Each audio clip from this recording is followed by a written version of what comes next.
Yo, what's going on, guys? So, I have my most anticipated movie of the year for you guys today. And that is, of course, The Odyssey, baby. So, the story of The Odyssey is an extremely popular one, and sadly, the public school system that I was brought up in did not have me read it. So, yeah, I really didn't know much of anything about the story before I watched it, except for basic Greek mythology. But good thing is, that's okay, because Nolan presents this movie in a way that it gives you all the information you need to be engulfed in this story. The movie switches from present to past, back to present a lot, but it's shown in a way that's very efficient, and it shows you and tells you what's going on as well. The acting in this movie, oh my gosh, just impeccable. Throughout the entire cast, Matt Damon, there really isn't much of anything to say that hasn't been said before. He's a legendary actor, especially when he's trying to find his way home. People on the internet will want you to believe that Tom Holland is a weak link of this film, and it's very important that you don't listen to those people. Internet hate is extremely forced, and really, you just gotta watch it for yourself. If I would have to say there's a weak link in the cast, I would maybe say John Bernthal and maybe Charlize Theron. But, and they're not even awful, it's just, if I had to say there's a weak link, yeah, you could probably say those two. But still, the cast did amazing. The spectacle of this movie itself is just unimaginable. If you can just see this movie in the largest screen you can, watch it, because it is worth it. The movie is 3 hours long, but I never once was thinking about the time that had passed and how much time we had left, because Nolan truly puts you in this time period, and while it feels a little fantastical, it never feels like it's campy at all or too unserious. This movie is also some very frightening moments. It's almost like it's maybe make a horror movie. But hey, and I was extremely surprised that it had that many scary elements in the story. There's a part of the movie that involves a giant in a cave. Absolutely terrifying stuff. And if you've seen it, you know what I'm talking about. The movie also gives you a little humor when you need it here and there, but it also has you focus on the plot.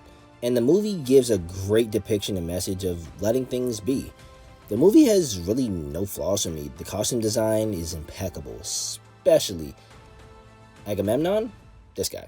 I don't know if I said this man's name correctly. God, I hope so. The location and practical effects are to marvel at. The movie never feels like it's dragging, even in the beginning when they have to provide the audience with a ton of exposition, just to let us know what's going on. Robert Pattinson is really making a case for Best Actor working today, as in this movie, he's giving off a little bit of a Joaquin Phoenix and the Gladiator type vibe in this. Just a bit. Maybe it's just me. But Matt Damon as Odysseus is amazing. And like I said earlier, and he brings such a physicality to the role. He's asked to do so much and give off so many different emotions and tones in this story. There are times where he has to be insanely strong and epic, or times where he has to be stoic or a leader of men, and everything he's doing in this is just so good. I can do nothing but tip my cap. I will also say the movie does a pretty good job at letting you feel the time difference in this movie. Because as I've said in a couple of videos of mine, I don't really like when a certain amount of time has passed in a story, and as an audience member, it doesn't feel like that much time has passed at all. Like, you feel like this man has been away from home for so long, to a point where he is kind of becoming a legend, seeming as how long he's been away from his kingdom. The music, also, made by Ludwig Göransson. Amazing as always.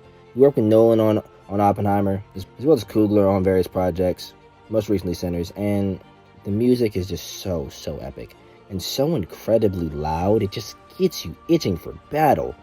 And the final half hour to 40 minutes in this movie, that is why you go to the movies. If you watch it, you know exactly what I'm talking about. If you haven't, you will know what I'm talking about when you watch it. The last 40 or so minutes of this movie, I have no words.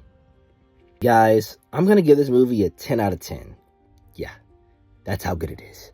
And I am vastly recommending that all of you guys see this, especially in IMAX. But even if you can't, it'll still be worth it.